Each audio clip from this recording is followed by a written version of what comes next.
Imagine this. You pick up the phone, and there's this frantic voice, muffled by sobs, claiming to be your grandchild. Oh, boy. Yeah, they're in deep, deep trouble. It's urgent. They need money right now to get out of jail or maybe a hospital. Yeah. And you act purely out of love, right? And fear. You send it. And then the awful discovery later. Exactly. You find out you've just been scammed. Maybe out of your life savings. We're talking hundreds of thousands of dollars potentially. Just gone in an instant. It's just devastating. You think of people like Charlene. She shared her story incredibly bravely, lost over $200,000 to this exact kind of emotional manipulation. Unbelievable. Or Libby, 82 years old, just working on a puzzle, gets that call, ends up $8,000 poorer. She was totally convinced she was helping her grandson. He'd supposedly been in a car accident. It's just heartbreaking. And these aren't, rare occurrences. This is happening all the time. The scale is huge. In 2022, just in Edmonton, over 100 grandparent scams. That added up to over $1.2 million lost. And across America, nearly 500,000 seniors became victims, losing, on average, maybe $1,000, maybe up to $1,800. It's this relentless targeting. It's awful. Yeah, there was one police service report we looked at, and they put it plainly. They're driven by greed. That really hits the nail on the head, doesn't it? It captures that ruthless nature of these criminals, exploiting our most basic connections. Family. Exactly. And that's why today we're doing a deep dive right into this heartbreaking and frankly pervasive world of grandparent scams. We're security experts, and our focus is specifically on online crime, particularly against seniors. So we've gathered a whole stack of resources, police reports, fraud prevention guides, you name it. We want to unpack exactly how these scams work. Our mission really with this deep dive is to help you understand the, sometimes surprising tactics these scammers use. And most importantly, equip you with the crucial knowledge. Protect yourself, protect your loved ones from becoming the next victim. Okay, so let's start right at the beginning. What is a grandparent scam, fundamentally? It's basically when fraudsters pretend to be a grandchild. Or, sometimes another close family member, a son, daughter, niece, nephew maybe, and they claim to be in some kind of urgent trouble, often pretty dire trouble. Right. And what kind of scenarios do they usually cook up to trigger that immediate panic? Well, they're always designed for maximum emotional impact, immediate impact. The stories are typically quite dramatic. They've been in a car accident, they're stuck in a hospital, maybe even arrested. Okay. And the request, always the same, need money now. For bail or legal fees, medical bills, the whole thing runs on emotional leverage. It's fascinating, isn't it? How they twist our basic instincts. You said greed drives them, but they rely so heavily on our fear, our love, that deep protective instinct we have for family. Exactly. They know you'll act first, think later, because, that's what love often makes us do. They're kind of leveraging a cognitive bias, aren't they? Like the affect heuristic. That's a great point. Strong emotions just override logical thinking. Tunnel vision must protect my family, leads to impulsive decisions. And it must feel so incredibly personal to the victim. How do they make it seem like they know things about the family? Are they doing deep research, or is it simpler? It's often, it's a clever mix, really. Sometimes, they might grab bits of info online, social media, public records, that sort of thing. But honestly, more often they use these really general scripts and they let your responses fill in the crucial details. They might start super vague, like, "Hi, Grandma, it's me." And you might say, "Oh, Michael, is that you?" Boom, now they're Michael. It's like this twisted game of Mad Libs, but your money is the prize. That's chilling. And then the money itself, what kind of payment methods are they usually pushing for? The payment methods, always a massive red flag, because they're always designed to be immediate and untraceable. Like what? We're talking wire transfers, cryptocurrency sometimes. Gift cards are huge. iTunes, Amazon, Google Play. Gift cards. Oh, yeah. Or, get this, sometimes they even send a courier right to your house to pick up cash. No way. Yes. And let's be crystal clear on this. Court-appointed couriers do not exist. Anyone asking for cash pick up at your door, that's a scam, 100%. Okay, so we've painted a picture of just how devastating these scams are. Yeah. But the real cunning part, the part that gives me chills, honestly, is how they hook people. That's the social engineering aspect, isn't it? It absolutely is. Social engineering, for anyone not familiar, it isn't about hacking computers. It's about hacking people. It's psychological manipulation, getting someone to do something or give up info by playing on trust, on emotions, on human vulnerabilities. So how does that first contact usually go down? Most often, it's a phone call. Still the Okay. classic. But these scammers adapt. They'll also use email, text messages, sometimes even Facebook messages or other social media. They just cast a really wide net. Someone's bound to take the bait. And the deception kicks in almost immediately. Right. Instantly. They might start vague, like we said, "Hi, Grandpa, it's me," hoping you fill in the blank. Or they'll have a muffled voice, maybe sound like they're crying, or make excuses, "Bad connection, I have a cold," anything to explain why they sound off. Trying to sow that confusion. Bypass your skepticism. Exactly.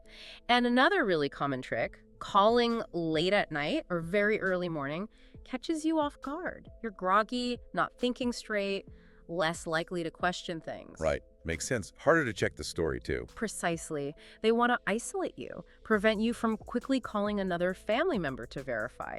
It's all about creating this high-pressure, isolated bubble. And the stories themselves, Hmm. they can get pretty wild, can't they? Almost like a movie plot. Oh, totally. They might claim they're overseas or traveling or who got caught in a natural disaster, or even use COVID fears sometimes, anything to ramp up the urgency and explain why they can't just, come home or talk properly, creates distance. And often there's a quick handoff in the call. Yes, that's a key part. The grandchild quickly says, "Oh, I have to pass you to my lawyer," or the police officer, or a public defender.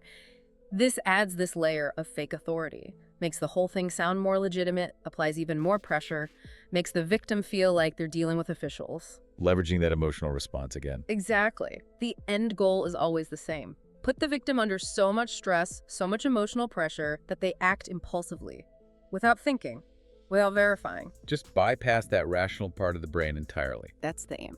Okay, let's break this down then. Scammers, they leave clues. They use specific signals. If you know what to look for, you're already way ahead. We've identified 8 key warning signs, things you really need to know. Right. So, number 1, the caller doesn't identify themselves right away, like we talked about.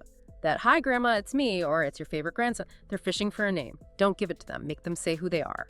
Good rule. Okay, second, watch out for that extreme sense of urgency. They'll spin these life or death stories specifically to bypass your rational thought. If it feels rushed, panicked. That's a huge flag. Real emergencies usually allow a moment to breathe. Third, they might know your grandchild's name, maybe from online searching, but they lack specific details, real personal information. If you ask a specific question, like about a pet or a shared memory, they'll often get evasive or just can't answer. Big warning sign. Fourth sign, the classic plea. They claim there's been an accident or some kind of trouble and they need money. Now, car crash, arrest, robbery. The story nearly always hinges on a desperate, immediate need for cash. Fifth, they often claim to be overseas or traveling. This does double duty, increases the urgency, and gives them an excuse for why they can't meet, why they sound weird, why the call might cut out. Number 6, and this one's critical, they beg you not to tell anyone, Yeah. especially mom and dad. Yes. Please don't tell mom and dad, they'll be so angry or so worried. That's purely to isolate you, to stop you from making that one call that would expose the whole lie. That is their most powerful weapon, that secrecy plea. They know a quick call to the real grandchild, or your son or daughter, instantly blows it up. They're trying to cut you off from your support network, leave you alone with the fake emergency. 7th, if the call comes really late at night or super early morning, be extra suspicious. Scammers do this deliberately to catch you when you're tired, confused, less alert, more susceptible to manipulation. And finally, the 8th sign. The caller tells you someone else will be in touch, usually a supposed lawyer or attorney, sometimes a bail bondsman. This is just to add that fake layer of authority, make it seem more official, more serious. It's all part of the pressure campaign. Okay, so this ties into something bigger, doesn't it? This whole process. Yeah. It's a form of phishing. Exactly. Phishing. Great term to understand. For anyone listening, it's not about catching fish, obviously. Think of it like this. A scammer is casting a line electronically, usually email, but calls too, hoping to hook you. They want to fish for your personal info, your bank details, or just get you to do something like send money. They use bait, right? Like urgency or fear, or in this case, love for a grandchild. Precisely. The bait is the emotion. They're trying to catch you off guard, reel you in, and steal your details or your money. Grandparent scams are a perfect, heartbreaking example of emotional phishing. Okay, so what does this all mean for you listening right now? How can you actually protect yourself and your family? What's the absolute first line of defense? Number 1 strategy, above all else, slow down and trust your gut. That urgency they create, that's their main weapon. Don't fall for it. Just take a breath, consider the facts. If something feels off, feels wrong, it probably is. The second they demand speed, that's your signal to hit the pause button. And really listen for those phrases we mentioned, right? Don't tell mom and dad. Yeah. Or a lawyer will call you. Huge blaring sirens, scam ahead. Definitely. Second big strategy, verify the caller's identity. Absolutely crucial. Ask questions only your real family member could possibly know. Things like, what was the name of our first dog? Or what's that silly nickname only I used to call you? If they hesitate, refuse, get it wrong, scammer, hang up. Immediately. And then what? Then immediately call your grandchild or whoever they claim to be. Call them directly. Use a phone number you know is theirs. From your contacts, not the number that just called you. Even if the caller ID looked right. Especially then. Scammers use spoofing. It's just a tech trick to disguise their real number and make it look like they're calling from a familiar number, or even the police department. C key. Very. So always use a number you trust. And if the caller claimed to be police or a lawyer? Same principle. Hang up. Then look up the official number for that police department or law firm yourself, online or in a phone book. Call that number directly and ask if the story is true. Don't use any number the caller gave you. Makes sense. Okay, third strategy. Don't give out any information. If they start with that vague, "It's me, Grandma," don't you dare offer a name. Wait for them to say who they are, or ask point blank, "Who is this?" And never, ever give your address, bank details, social security number, any personal info to someone who calls you out of the blue like this. And a related tip, maybe. Yeah. Check your social media privacy settings. Yes, good point. Limit what you share publicly. Scammers troll social media for names, relationships, recent trips, anything to make their story sound more real. Lock it down. Okay, fourth point of protection. Reach out. Talk to someone, a trusted family member, a friend.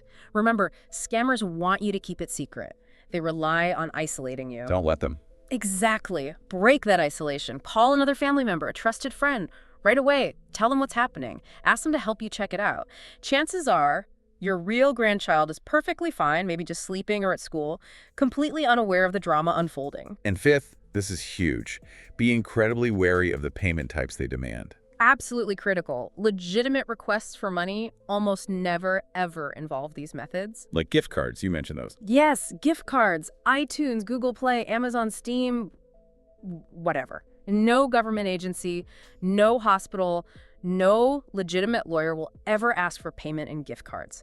Ever. They're basically untraceable. Once you give them that code on the back, poof, money's gone. Okay, what else? Wire transfers.